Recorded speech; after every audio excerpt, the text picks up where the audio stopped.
together and allowing people to experience places that they wouldn't otherwise get to experience. Just talk to us about the importance of innovation in the tourism industry. I will come back to football.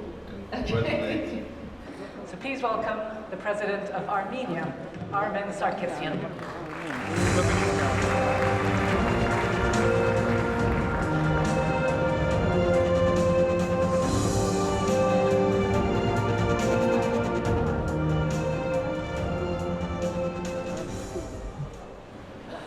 Your Highnesses, Your Excellencies, ladies and gentlemen, I'm really happy being here at the Doha Forum, and I would like to take this opportunity to thank, first of all, the leader of this country, the Emir, Sheikh Thamim bin Hamad Al Thani, for this kind invitation to come again to Doha and participate at this very prestigious forum.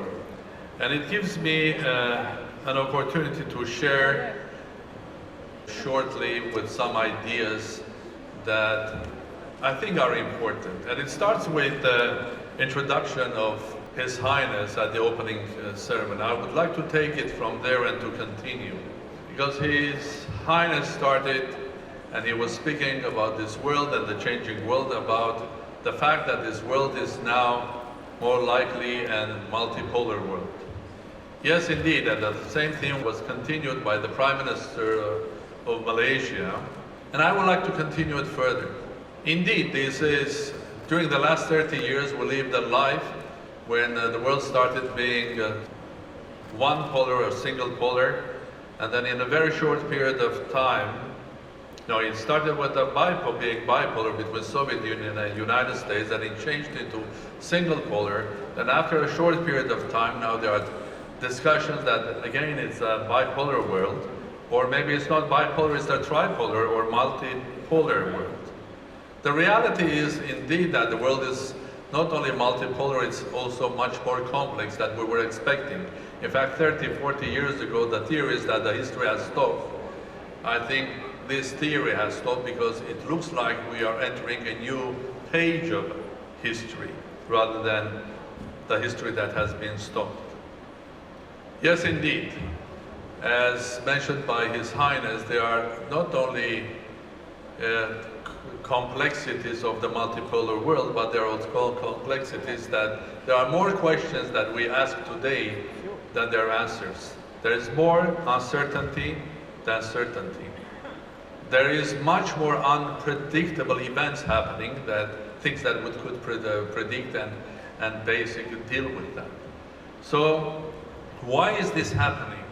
Let me take you even deeper with that, because in some way we are on the crossroad of time. In some way we are entering this time gate to a new age, new century, which will have several features. And in order to completely make it clear, I would like to call the life that we lived the last 100 or 200 years, call it the world of the classical values. And the one we are going to enter is the world of the quantum values and thinking. Why I am doing that? Because I would like to take all of us back another 100 years ago. More or less 100 years ago, when the physicists, and I'm one of them, theoretical physicists in my first and beautiful life. 100 years ago, there were more questions in theoretical physics and mechanics than there were answers. There was a philosophy, a logic of classical mechanics created by giants like Isaac Newton, but there were events specially connected with smaller particles, atoms, elementary particles, big number of them, they never had answers. So the world of physicists and scientists was confused. Like the world is feeling the same confusion today, there are more questions than answers. And the answer seemingly is more or less the same. This world indeed has changed. This is a world that 30 years ago we couldn't imagine. Because we are now a world that every individual living two lives, the normal material life and alongside with a complete virtual life. Starting from our day of birth and through education, and the virtual is growing more and more. So we are individuals that in huge numbers are connected, and our interaction and interconnection is happening with the speed of light, like elementary particles. And this is created a completely different environment, and it's changing many, many things in our life. This is a world that the classical way of being successful businessman, going through either through educational form, becoming eventually president of a big multinational company, is accompanied with something new, quantum. You start with a great idea with a couple of friends in a small lab or a garage. Then you create something which is called Microsoft or Apple or Facebook. Or you are previously unknown politician or a journalist or a comedian, but you know how to encourage people. You have the right energy, political energy, the vision, and in a couple of months you come and win an election. And I'm not going to go into details or examples of that. Or you are a leader that can accumulate the feelings of hundreds of thousands of people or unhappiness of that using the tools, the quantum tools of social network, encouraging them and creating a revolution. Well, this happens all the time now, including in my own country a year and a half ago. But this is also a world that small creative tools, be that through hacking, can create huge disasters. We are living in a world that a couple of young people living in a third country can enter the central bank of the fourth, and God help us if they enter the nuclear power plant of the third country. But this is a reality that can happen. But this is also a world highly energized with, unfortunately, dark energy individuals, be that energy political or religious or something else, can create huge disasters worldwide. So, welcome to the new quantum world. But in order to understand how this quantum world in the future is going to be run, we really have to think about it. I think we have really, in order to get where we are, to change some of our logics, because if we will start dealing, let's say, on security issues or political issues with the old paradigms and creating sort of security architecture for a region or much wider, I can assure you with the time they will fail, because they are not taking into account many factors of the new world. The new world that is going through not only fourth industrial revolution, but is going through our evolution, rapid evolution, because this fourth industrial revolution is going to happen every day, every second year, every second 5 year, with our life will change dramatically, because the quantum technology, starting from huge amount of data, the way we use that technology in health, in military, in communication, in everywhere, is going to overwhelm us. So, what's next? What to do with that? So, point important is that we have to rethink how we are going to run this planet in the future. It's a huge challenge. It's a similar challenge that 100 years ago, the great minds, starting from Albert Einstein, Heisenberg, and others, dramatically changed the classical sort of an ordinary way of thinking and logic into something that helped them to understand the new quantum mechanics. And you'll be shocked. If you'll go through that, you will find out that rules of quantum mechanics are also running the biological objects. And I think probably you will be even shocked further to realize or to discover that even our human behavior in huge numbers in the new interconnected world could be described by the logic and philosophy of quantum. But I will leave that for a much longer lecture or a discussion, and I will take you to one specific aspect of what I am trying to deliver: the importance of small. All of my examples were speaking about high energy, the power, the energy, the talent of small. 1 or 2 talented people creating huge multi-billion companies, one or two political leaders that have the right passion and understand new world.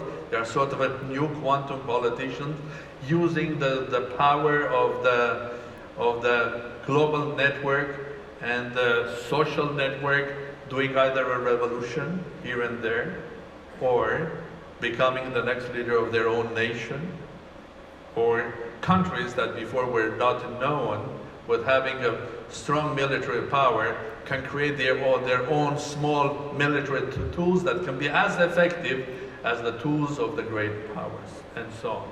So I will limit myself speaking about the power of small. And the power of small starts with the power of individual, the groups, motivated people that come together as one, with one motive, one target, one goal in their lives, up to states. And this is where I would like to say that I do believe that indeed this world is multipolar. In this multipolar world, not only the great big powers, which are the classical ones in the world, but also the small but successful countries have their own and will have their own strong voice. And I'm very happy that I'm delivering that simple idea or message here in Doha, a country that is a wonderful example of being small, but being not only beautiful, but being also successful, and from some point of view being, thank you, but also through its strength being also powerful in the form of being human, representing an idea and so on. And of course Doha is not alone. We can come, there are several countries in the same Gulf that are sharing with this success. We can come from Singapore that has huge impact on global perspective or the way we look at the world. And you can go to Rwanda, the president of Rwanda was here, and I hope, and many others, Ireland, Israel, many others. So these are countries that are small, but have clear vision and clear understanding, a plan and a focus to harness their advantage and to make it successful.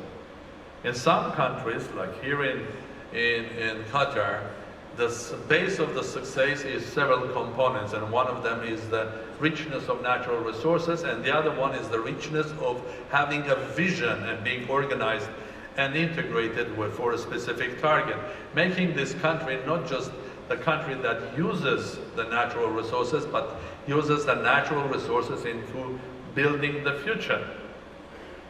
And that future will not be based on natural resources, it will be based on education, artificial intelligence, new data management, and new technology. And you take Singapore, they were using their natural strength, which was being an international port, a port in the ocean of water, and transferring that into making something that is a hub of trade, hub of technology, and hub of new energy. So another example of being small. Well, I will not go further, but I would love to think that my own country, Armenia, that also has an advantage in this moment. It's not only the 1,000 years of cultural heritage, it's not only what we are, but also it's a country where we highly value things like education, science, technology, and that was recognized for 70 years even by Soviet government, making Armenia a scientific hub. And a country that during the 30 years of independence had created system, educational, scientific, that we're exporting now to advanced countries like France, like Germany and the UK and elsewhere. So a country that has also one very specific advantage. We are a small nation, small state, but we are a global nation. There are 3.6 Armenians living in Armenia, but there are 4 or 5 times more of them living abroad. And I hope that I will be right saying that most of the Armenians living abroad, they are hard-working people, they are survivors. they are people that can change themselves according to the situation. They are good citizens of the countries they live, which is very important for the president of Armenia, knowing that his compatriots being citizens of France, the United States, Russia, or elsewhere. This is a nation. There are as many Armenians living in Russia as in Armenia, and the same with the United States and so on.